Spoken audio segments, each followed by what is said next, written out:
Nice. All right. All right.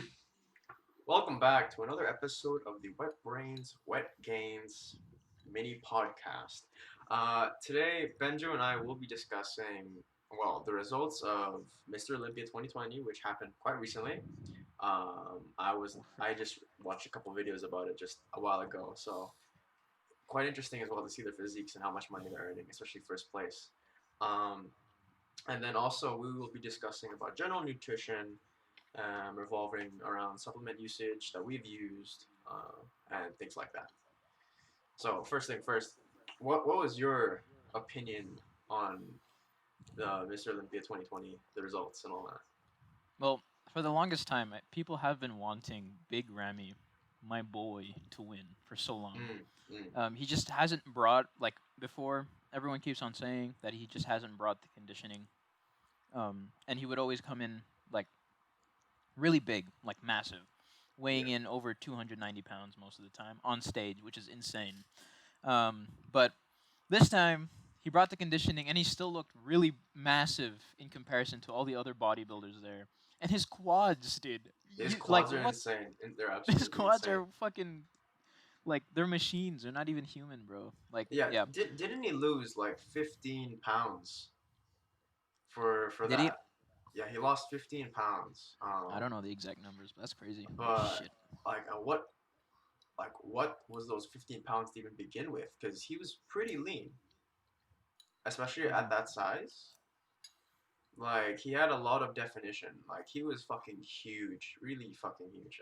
Like I was watching the video, massive lats, very massive fucking shoulders, very Mm. massive. Like he literally couldn't look like he could put them like back because of how huge they are.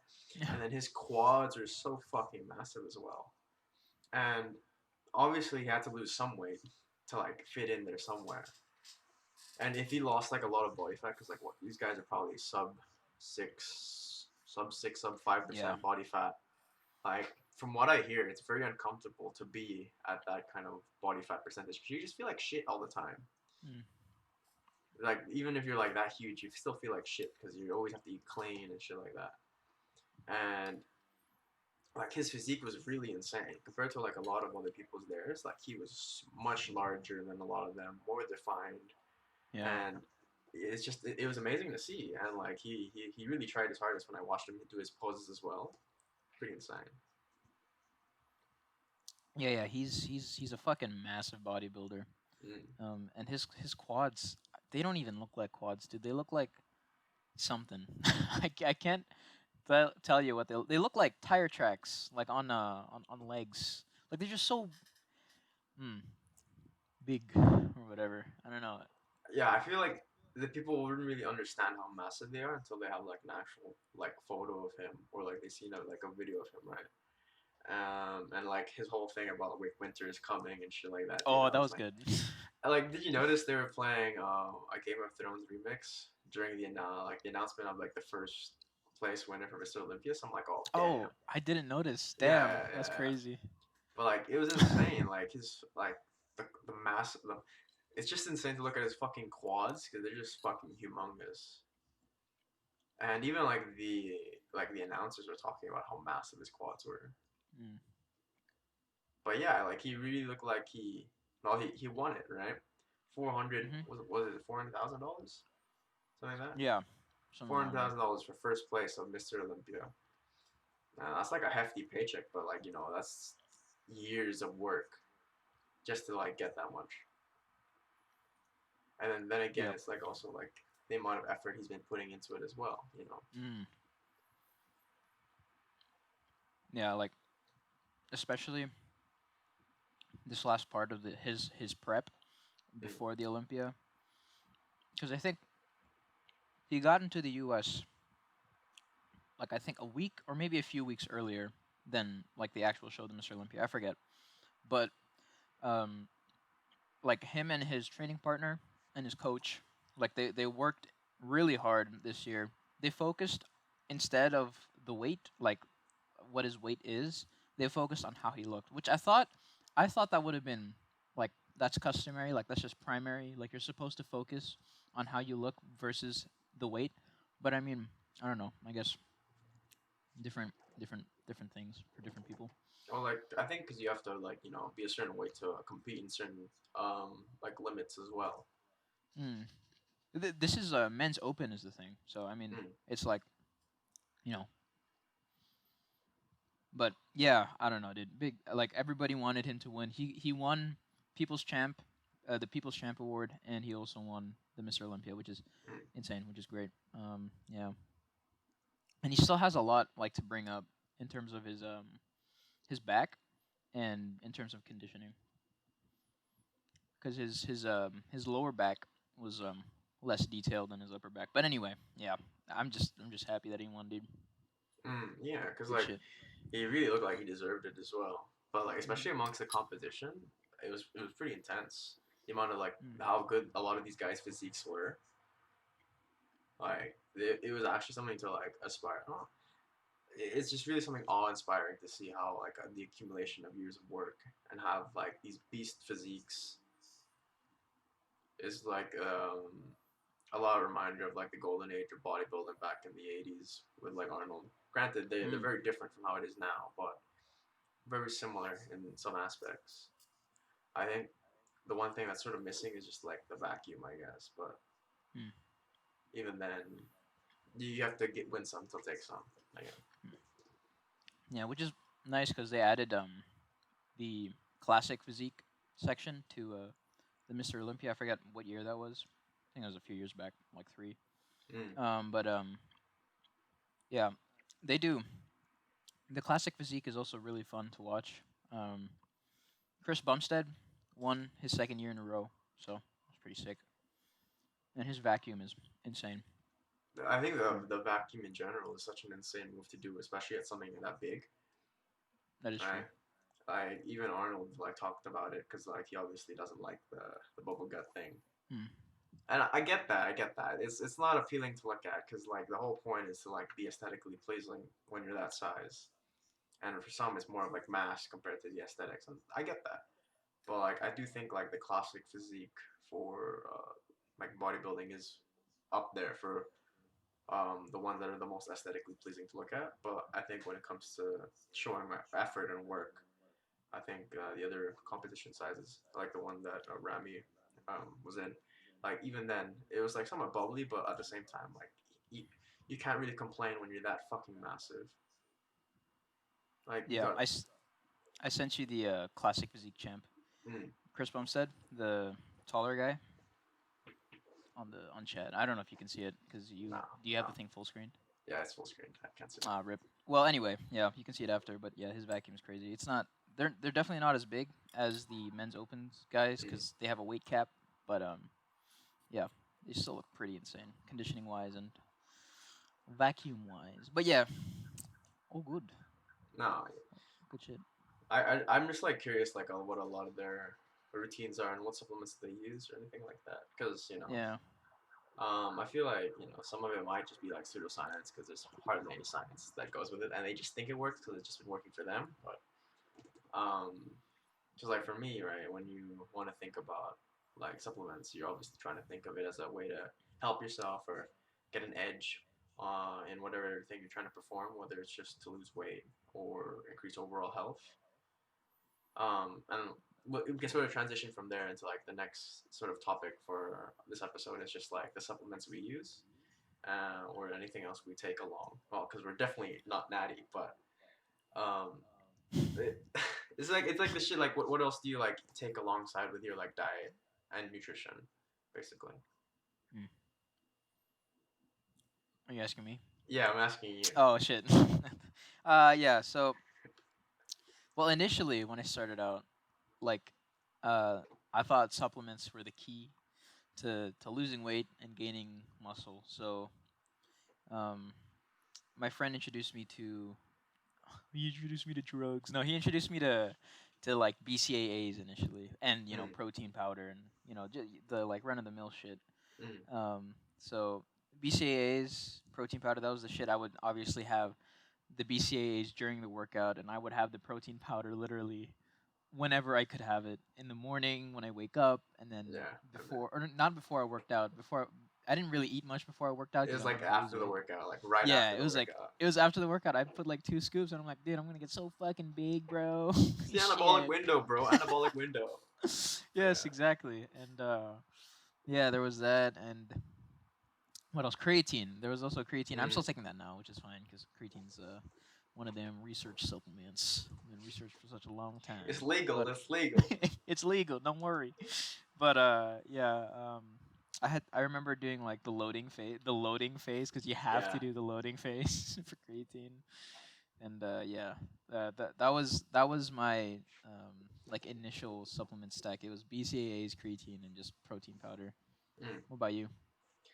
So yeah, when I first started, it was so much fucking protein powder, dude. Hmm. Yeah. Like, so if I had like breakfast, if it wasn't in like my food, it was in my drink, right? And then uh, I would have it throughout the day. So like in lunch, it would be like my drink. So and then like after I work out, like as soon as the weight's down, not even like a cool down or anything like that, straight to the fucking water fountain. You gotta be at having the anabolic window, bro. You gotta take advantage of the anabolic. Only 1 hour after you work out, you have the anabolic window to maximize your gain potential, bro. So, you fucking you saw me chugging the fucking protein shake. It was like 1 or 2 scoops. Yeah. And then there'll be one other time like I'd have dinner, and then after dinner I'll have another one, and that was like what 4 to 5 fucking protein shakes in a single day, more than I ever fucking needed. And yeah, like I think my uses of well, like pre-workout, very very rare. I never personally bought any pre-workout until like earlier this year, but if someone ever offered me the opportunity to have pre-workout, I'd always shotgun that motherfucker, which basically means I'd just get a scoop, put it in my mouth, and then drink water. Because normally one scoop is supposed to go into like 500 mLs of water, right? And you're supposed to like Mm. drink that entire thing over the span of your workout or probably before your workout. But for us, we were just like to take the whole fucking scoop, drink water, and then you're good to go.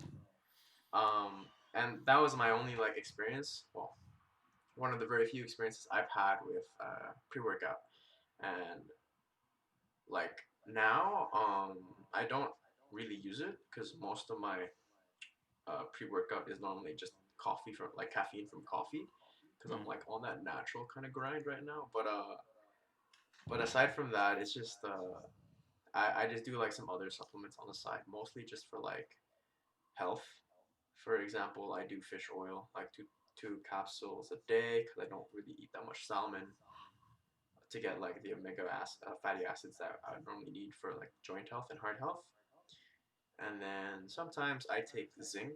Um, well, one to like help that testosterone, but I don't take it on like a daily occasion. I take it like once every 2 or 3 days, mostly because you can take too much zinc and fuck up your liver and I think have a copper overdose, something along those lines. Mm. But yeah, my zinc usage is mostly just for like to help control a little bit of acne and also to help produce more testosterone, hopefully as well. But yeah, that's the only thing I really do supplement wise. And I still take like protein powder, just to obviously increase my protein intake because like you can never have too much protein, but you can. But like if you're doing it smart, then there's really no way you can have too much. Yes, I agree. I'm still taking protein powder now for sure. It's Mm. just I'm much more conservative with it. Like Yeah, I'm not. like when we first start out, you think it's like the go-to. It's like the holy grail of the Yeah, Temple of yeah. Iron, right? You think this is what gets you everything. And like yeah, like I don't know if you remember me lugging around like an entire bag of protein throughout school. I don't think Like I do. there were moments in time where I literally had the entire fucking bag of protein with me, and I just lugged that fucker around, right? Just bring it from like my gym bag, and it was like what 5 pounds, and I'm just carrying 5 fucking pounds throughout the entire day, from the beginning of the day to like the end of just protein, just because like I was just lazy to leave it at home, and I always like, oh, I have to have it on like the get go, right? Yeah. Like it's always when you start lifting and you're like, oh, I gotta have this much protein. I like have to have like small meals throughout the single day and shit like that. And then you just realize like you don't really need to do that. and it sort of sucks. Because like you waste a lot of money buying protein. It's like wait, concentrate, wait, isolate. Oh, I don't know which one to do. Should I do casein as well? It has a nightcap protein, and Mm. you're like, oh, maybe I should have like a slow digesting protein right before I go to sleep to maximize the amount of gains I have over the night period. Because then I'll be building my muscle growth within 6 hours of sleep. I'm like, dude, that's just it's so much, right? You don't have to think too hard about that. Like you're like, oh, do I need do I need this protein over that protein? Do I have to buy this brand over that brand? Honestly, the amount of effort like I put into like trying to find the right protein for me, it's just so useless. Yeah.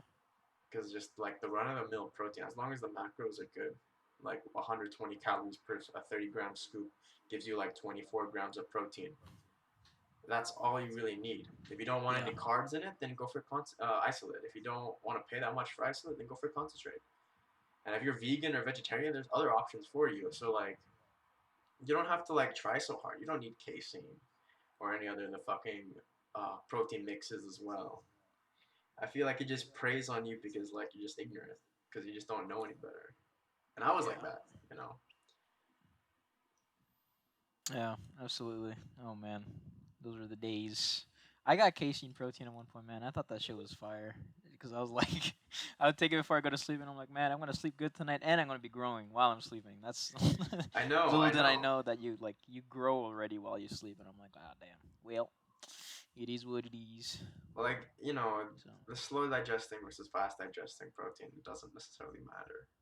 Like I feel like there's a paper that says it might matter, but from my experiences, it doesn't really matter. Like you don't have to have like the best protein with the best macros to see results, you know. And even then, as much as like the gym bros would preach that you need protein, I don't think you necessarily need to have like a protein supplement. It's a supplement to your diet. Um, I use it because it's convenient, right? Because I don't want to. Because if you gave me like my own devices, I would eat a lot more, and that would just be extra calories for me, which I don't want. So I use it as like a way to have eat less, but also getting the same amount of like uh, grams of protein I need just to like sustain myself and grow, you know.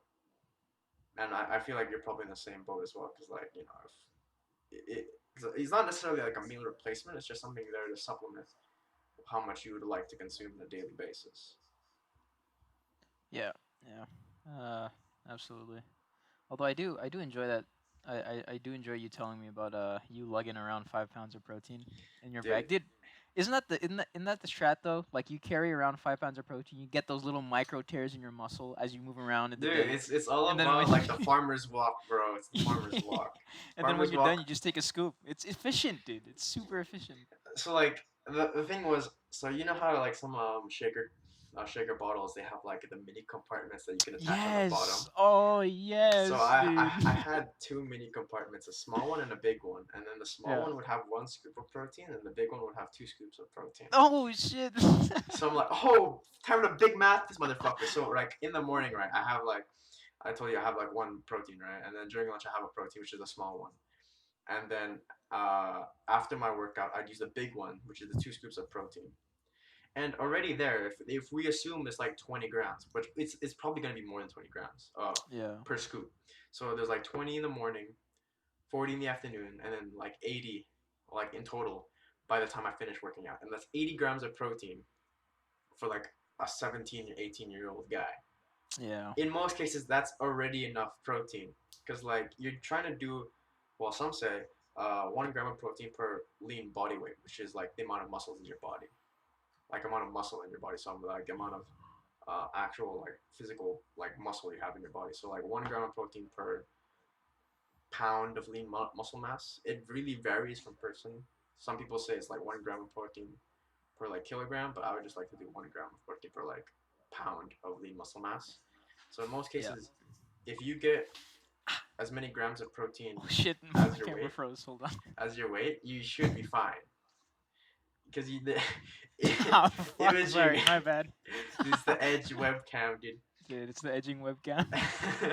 Is it even loading? Please, man. Ah, uh, shit, dude. I love how like the Yeah. bottom like text is like mirrored. Yeah. Top text is like, nah, fuck you. Top text is not married, but then bottom text is married for some reason. I don't know why. Yeah.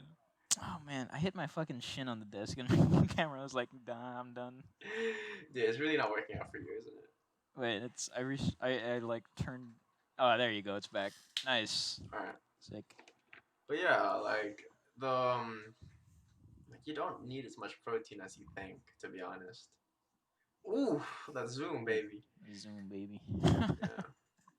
No, you're absolutely right. Yeah. I don't know. I feel like because you sort of it's just like the excitement, I guess, when you just start lifting and you just like want to try new things and you want to get those quick gains and quick results and shit like that. And, like it's understandable. Like Yeah. I felt like that too, you know. But you don't need all the fancy stuff that your fucking Gymshark influencer is telling you about or whatever Instagram influencer you're looking at. Like you don't need those fucking magical pre-workouts or anything like that. To be honest, you really don't. You don't need like the pillow, like the fat burners as well. Like you don't want your heart rate pumping 10 times faster than usual and you sweating buckets Yeah. for like 3 hours, dude. You don't need that. You really don't. Yeah. It's just really Um. just like the commitment. Mm, That's the thing. that's true. Yes. 100% agree. Yeah. I remember. There. I think it was. Omar Isuf on Mm, YouTube. yeah, Yeah. I think he said like sleep is more important than any other pre-workout, and that's true. Because here's that's the thing. very true. That's very true. I remember taking pre-workout like late in the day because I got home late from this thing I had in Makati, and so I took pre-workout then, thinking it was gonna be fine in the night because I'd probably just crash. Dude, I was like up and at him until the next day, and I was like, "Fuck, I can't sleep, man. Shit." Yeah, yeah. Yeah. So that I mean that there was that, but yeah. Speaking of pre-workouts, man, I have a pre-workouts. I love them, but I used to take pre-workout that word literally. So I would take my pre-workouts every time before I'd work out. Bad idea. For me, it would stack up the amount of caffeine because Mm, caffeine has like a half life of 6 hours, meaning it doesn't. It's not entirely rid. Like it's not out of your system even after the full 6 hours, even after like 12 hours. It's not entirely out of your system. yeah. But yeah, and like it would just add up, and there were times where I would wake up and my heart was just like just fucking pounding, and I'm like, oh Jesus. shit, this isn't it. And I knew I was like, I have to stop really quick. I gotta be more conservative with this shit. I gotta be more responsible, and that's what I'm doing now. I'm still taking pre-workout, but definitely not as much as I would before. My heart isn't pounding as much. I have good dreams. I'm sleeping good. So Yeah, like when it tends to when you tend to like drink a lot of caffeine, you develop a tolerance. Obviously, it's just like everything you do, you'll develop a tolerance. Uh, and then so in order to feel like the same effects from how you originally felt from caffeine, you'd obviously have to pump it up. So if you do like half a scoop, after a while you'll feel like half a scoop ain't it. So you have to do like a full scoop, and then from a full scoop you eventually have to do like 1.5 scoops just to feel like something these days, you know. yeah, And like you said, the half life thing, like yeah, so every 6 hours it removes half of the caffeine, and then another 6 hours remove half of that, yeah, and then every the next 6 hours will remove half of that as well. So it continues to keep like going like that until it's out of your system. So like what I sort of found to work for me is like having caffeine right before like your big day lifts, like if you're gonna do anything intense, just to like feel energized or like have this feeling of being energized. And it's more of a mental thing, to be honest. It's like the sharpness. Like I normally like before when I did lifting, I would do it for like on my bigger days when I'm have like it was more compound exercises, just for me to like uh not die out somewhere in the middle. But my caffeine intake, yeah, I drink coffee, but it's not on the constant. Like I don't constantly take pre workout because like that obviously has more caffeine than like 3 or 4 cups of coffee. And then also it just affects the way you sleep as well because you also get like the withdrawal because if you build the addiction, you'll start to sleep. Your sleep will feel like shit, and you'll wake up like shit because you're also like suffering from withdrawal as soon as you wake up. So yeah, mm, if you do have like a caffeine addiction or something like that, or like you just have an intolerance to it, I think it's just better to just take like some time off, or take it like Yeah. take it less frequently. Yeah. Absolutely. Oh man. Yeah, man. I relied too much on pre-workouts before, man. But that was my thing. I learned. Mm. It's an experience. I think it's Um. just always about learning shit, to be honest. Yeah. Absolutely. And yeah. Oh man. Pre-workouts. They taste good though, and I They think it's do. just because they're so easy to take. It's Mm. a scoop in mix and you drink it, and then there's coffee on the other hand. Like unless you have like an espresso machine, which is probably in most households nowadays, but otherwise like it's like you gotta boil the water. Well, it depends on what you have, right? And you gotta Yeah. boil the water, and you gotta do this, you gotta do that, and then you have coffee. It's like, bruh, let me just take a fucking scoop and I'll be good. Um, and then also, yeah, there are just some other pre workouts out there that are very like stimulant heavy. You know, Mm. a lot of stimulants aside from caffeine, which is already a stimulant. Um, and it just, I don't know, it kind of fucks with you sometimes. Yeah. If you end up taking too much, or if you end up taking some whack ass stimulant, you know. Something not Yeah, approved by the FDA. Yeah. yeah, exactly. No, I think uh, the one thing that is probably the most addicting is more like the pump, hmm, the pump that it gives you. So I know that a lot of pre-workouts tend to have ingredients that give you like an insane fucking yeah, pump, and like it's the greatest sensation, to be honest. Like have those kind of pumps. So like if you take it on a daily basis, you'll have like an amazing pump throughout your workout, so you feel good. But as soon as you stop taking it, like your pump kaput's gone, right? It's fucking nowhere to be found. And one, that's just because your body's so used to having that stimulant to give you that kind of pump, but also because like you have to like build your pump naturally, and that's what also someone like wanted me to keep doing pre-workouts because like the pump I would get is insane, and I'm like I want that again, I want that again, so I would want to keep doing the pre-workout. yeah, Like even if I was doing a little circuit in like my little gym downstairs in my apartment, I'd take some pre-workout just so I can get like a fucking pump for a cardio circuit. I'm like, oh yeah, I feel it flexing. I feel it. I can feel it, dude. I can feel it. uh, And then I'm like, but like I couldn't sleep until like 4 a.m. because of that shit. Because like it's just the amount of caffeine I took just to get it. And then like once you go without it for a while, you like miss the pump and you'll miss like the caffeine rush. But you can still build it naturally. yeah, absolutely. The ingredient that actually gives you the pump, citrulline, like you can actually get that separate from like stacked pre workouts that have other ingredients in them. So if you don't want to take any stimulants and you do still want to get a decent pump, you just have to find the L-citrulline or a citrulline malate supplement, and it's a natural ingredient. It's found in watermelons, but you have to eat like a lot of fucking watermelon to get the Yeah. same thing. My So, yeah, just like your uh, pre-workout snacks, that entire fucking watermelon. It's like, dude, it's for the pump, imagine. bro. It's for the pump, bro. He's got 3 big balls of fucking watermelons, dude. Just like GG. literally just cut open a hole in the watermelon, start eating out of it like a fucking Yeah. bowl. Dude, some gym Shit. bros probably did like a watermelon diet or some shit like that to get like massive pump gains. Yeah. Yeah. But yeah, Probably. I wouldn't be surprised. but yeah, like it's not necessarily having to just buy things to like make you feel better in the gym or like because I feel like you don't have to spend a lot of money to just work out.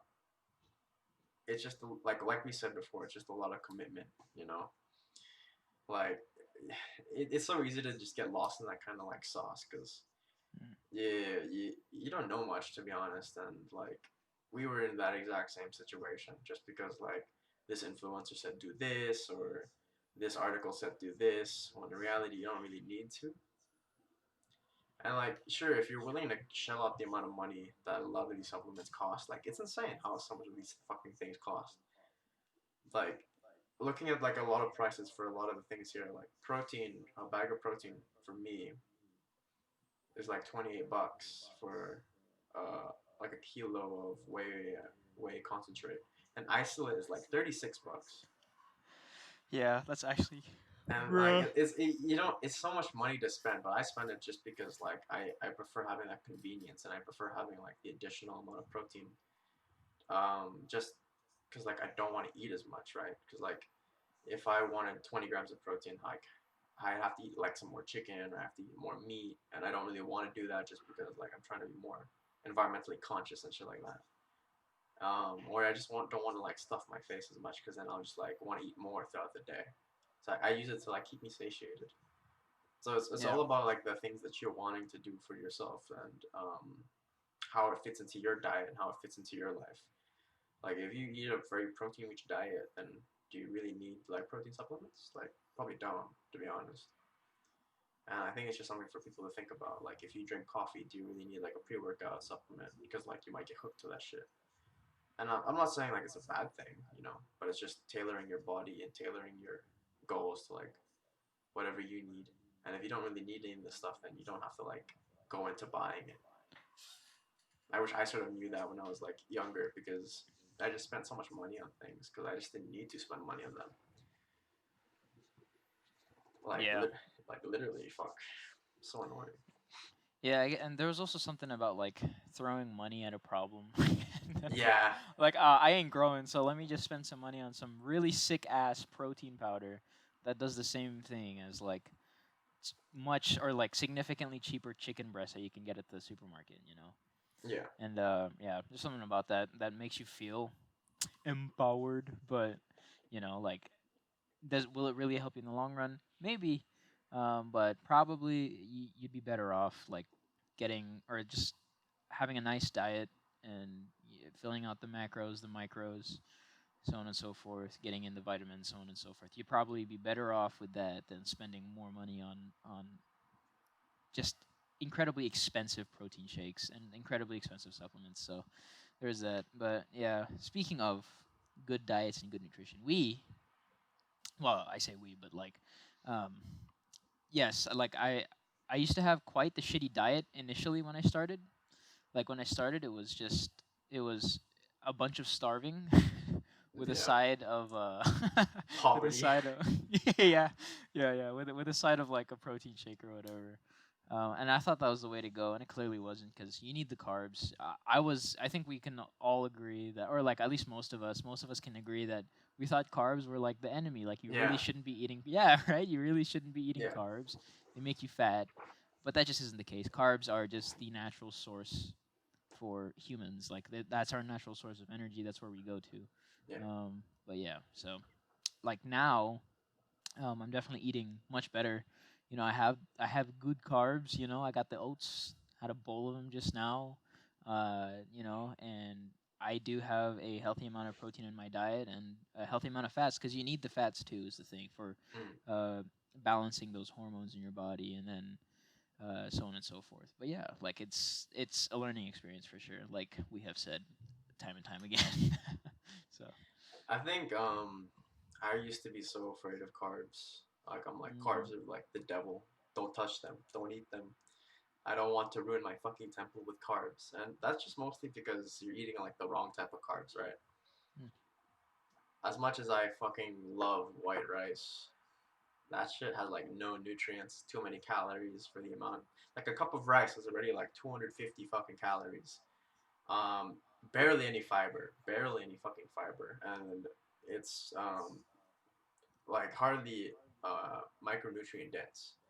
But if you swap it over to like brown rice, black rice, or even like quinoa, if you really want to go that kind of route, like obviously these kinds of rices, they don't or grains won't taste as good as like white rice, but they give you the experience as well, and they have like better micronutrients and macronutrients mm, in general as well, like uh, less refined sugar, not refined sugar, but more like less simple sugars, more complex sugars, more fiber. Fiber is really good for you as well, to keep you satiated. Um, I'm like, yeah, like you said, like I used to be like, oh, I have to have meat every time I eat meat in every single meal, or like some animal products all the time. Um, and now that I've been in Australia and I've realized that like meat's expensive, right? I have to think about other things to like uh, get protein. So I've gotten onto like canned fish, um, or eggs, and just eating less overall because there's not the really big need to continue eating that much. Yeah. And I used to like think of like, oh, I shouldn't have any fat in my diet as well because like fat's bad and that's the devil. Like, no, Mm, it's not. You do. There are some fats which you should obviously avoid, which are like trans fats and a lot of like the bad saturated saturated fat. shit. Yeah, Yeah. but you should obviously still be getting a good mix of fats in your diet from salmon, for example, good fatty acids in the skin, and a lot of fatty acids and omegas within like the salmon and fillet as a whole. But then you should also be getting good cholesterol from eggs. Like as the people give like a really bad rep to eggs because the amount of cholesterol in them. But they have a good kind of cholesterol, and like yeah, your body does produce its own kind of cholesterol from your liver, I think. But there's still good cholesterol and bad cholesterol, and eggs do tend to give you better cholesterol and fats. And then there's also avocado, but avocado is a very calorie dense, so you might necessarily not want to include that in your diet, or you could just have a little bit. But there's a wide variety of things you can pick and choose from, and also your diet as well can change. Yeah. Like your diet may need more like fats in your macros and less carbs if you're doing keto, and all the other things like that. So like we said, there's not one suitable way or path to like follow depending on whatever you want to do. But there's always like wise food choices you can make for yourself. Swapping your white bread to a dark bread that has more Yep. fiber, or going for like a low glycemic index food, Yes. changing from potatoes to sweet potatoes, uh, eating more fruits and vegetables, eating more dark leaf fruits, or not dark leaf vegetables because like they have less calories, less carbohydrates overall. It really depends on what you want to do, and there's not one like solid go through answer. Like for me, right, I don't eat that much beef as much as I would like to, but I found ways. Like I have lean turkey mince that's made out of the breast, I think, and for like 100 grams, that's already like 22 grams of protein and 120-ish calories for 100 Wow. grams. And that's really fucking good. But there's like Yep. zero fat in it, zero fat. So obviously I have to compensate by getting fat somewhere else. So like in my breakfast, I would have like eggs, or I would have like butter on toast or something like that, just to like supplement the amount of fats I would need. And that's what you just have to do is find ways that like things will work for you. You know. Yeah. Absolutely, man. That is very true. I'm looking at a GI scale or like a chart with a bunch of foods with their GI on them, Mm. um, the glycemic index, and honey has a lower GI than white rice, dude. What the fuck? It's That really weird because yeah. the thing about white rice, right? Like there's no nutrition towards it whatsoever, and it's not filling whatsoever. Uh, you can just eat that motherfucker for days. Yeah.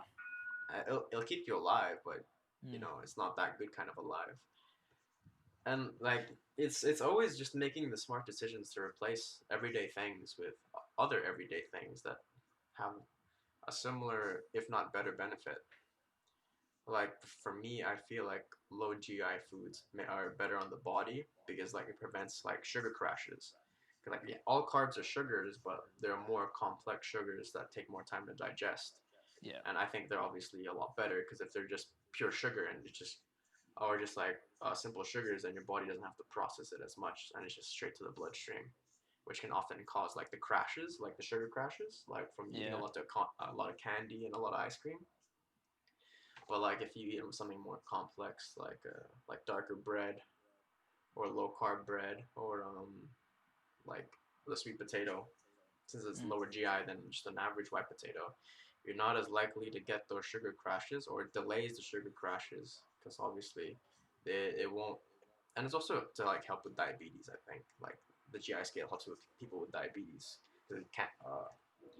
They don't produce much like natural insulin. But yeah, going aside, Yeah. it's just more of just finding the things that fit your like lifestyle. You know. Yeah. Yeah. Yeah. I wanted to bring that up actually about like finding the right supplements and finding what works best for you and your like current situation. So if you are struggling to find cheaper protein sources in your area, then and if like protein powders in your area are cheaper than the protein sources and like they last longer, then yes, like definitely go for a protein powder at that point. But otherwise, yeah, you don't really need them. Absolutely, you really don't. But yeah, like you just have to be able to do your research, understand, and just if something doesn't work out, then try to find something else that works better for you and your situation.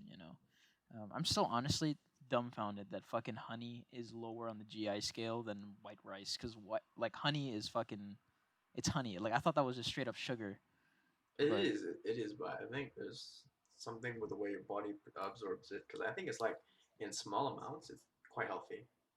yeah, that would I Because can see like that. your body does need sugar, but if you just get your sugar from like very good sources like fruits, and probably like honey, then like it's fine. Because I think there's like cap of like, or I recommended amount of like 70-ish grams of very simple sugars. Hmm. And that's not a lot to if you think about it. If you eat like a normal adult diet throughout the day, like yeah, well, like what you said, if like protein sources do change or like the prices are quite varied in your area, like you can always eat like chicken thighs if they're cheaper, or just get the whole chicken. Or if for some reason you can't get chicken, there's probably like fish, canned fish. Canned fish is surprisingly good, especially like canned tuna. The amount of protein Hmm. you can get in a slice of a can of tuna, for like 95 grams of, or a 95-gram can of tuna can give me, well, the one here gives me around like 18 grams of protein for about Yeah. 70-ish calories.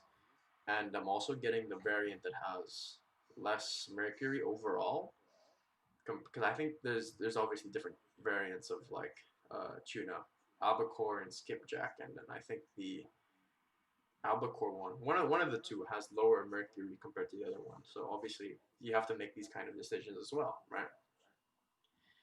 That you have, it's something you have to think about as well. But yeah, like Yeah. I eat meat still. Like I eat turkey, well, 5 days a week for dinner mostly. But like just by doing that, it's all about making like conscious decisions of things that'll fit into your diet and fit into your macros.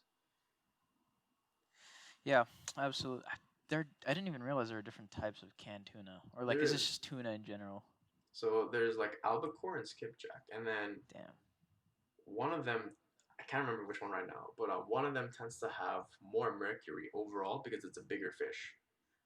So if you're obviously eating a lot of canned tuna, so I eat canned tuna like once a day, so and for 5 days. I would like to minimize the amount of Yeah, mercury I have, that's fair. as like especially if you're fucking pregnant as well. Like you don't want your kid to just like come out like wrong because you ate too much fucking mercury. Oh Um, my god. exactly, exactly. So like this is the things like I research for my own health because like if I'm gonna do something, I want to like make sure I know that much.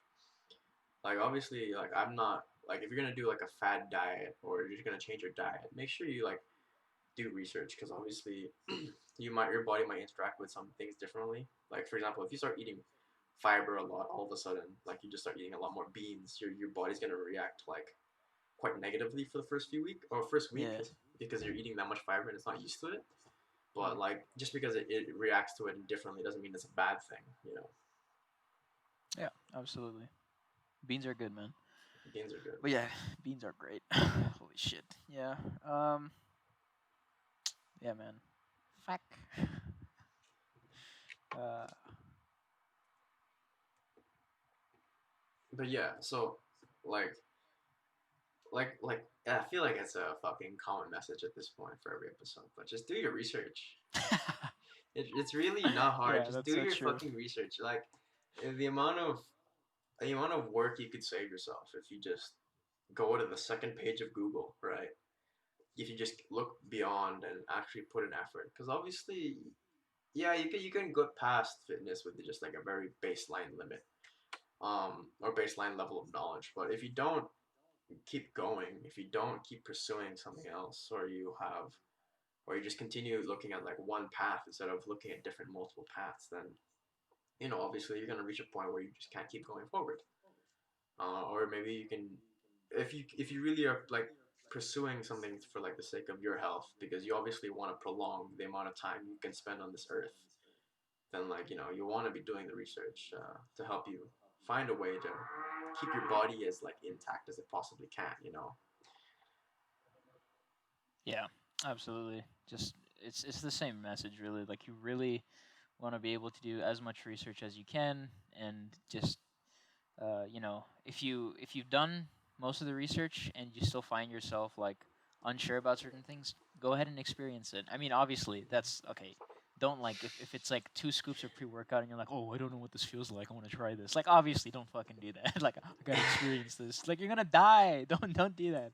That'll But be like the yeah, worst, like rough out 6 hours of your life after that. yeah, Like, yeah. yeah, exactly. Like you're gonna want to sleep, but you can't sleep, or maybe you don't want to sleep, and you just want to have a nice heart-to-heart talk with your heart. Be like, hey man, relax. But yeah, just make sure you do the research and you know make some educated guesses about how things would turn out if you were to go down a certain route. And yeah, supplements, get them if you think you need them. But otherwise, you're fine with just getting stuff from the supermarket, finding alternatives cheaper and possibly better alternatives to more expensive options that are in the supermarket and other supplements as well. Yeah, don't fall into the trap of some of the supplements out there as well. BCAAs, I thought that shit was a lifesaver for some reason. Like apparently with BCAAs, like you can drink BCAAs while you work out and your muscles won't degrade or whatever the fuck. They won't like deteriorate from the inside out, and you won't become like a skinny fuck. Which isn't the case. You get enough BCAAs from the protein already, protein powders, and protein in general, like food sources. So you don't need the BCAA supplement. You don't need supplements in general. But yeah, like every other fucking episode we've had so far of what gains, do your fucking research, okay? Honestly, yeah, So- just do your fucking research.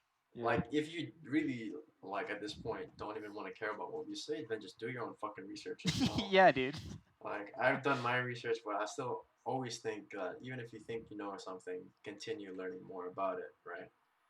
Like, obviously, there's a difference between like going out there and reading a bunch of fucking scientific journals and papers on these kind of subjects, but at the same time, there's a lot of people like with anecdotal evidence or like a lot of people that share a lot of common things, and it's just really just look up nutritional informational facts and shit like that.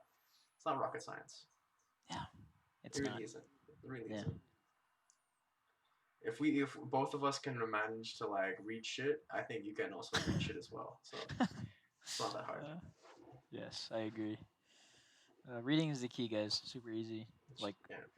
the super easy, guys. So keep that in mind. Okay. So yeah. On that note, that's it for this episode. Hope you Mm. guys enjoyed. Um, we will be back. Oh, dude, my fucking camera crashed again, dude. Are you kidding me right now? Oh fuck. Imaging webcam, dude. I Oh love god, center text. edging webcam. I hate how the bottom text really is like It's properly. mirrored. I don't know why. Yeah, properly mirrored. I don't know why it's mirrored. Okay, should be fine. 3, 2, 1. Boom. All right. Sick. Okay. You want? Yeah, you want to finish us off?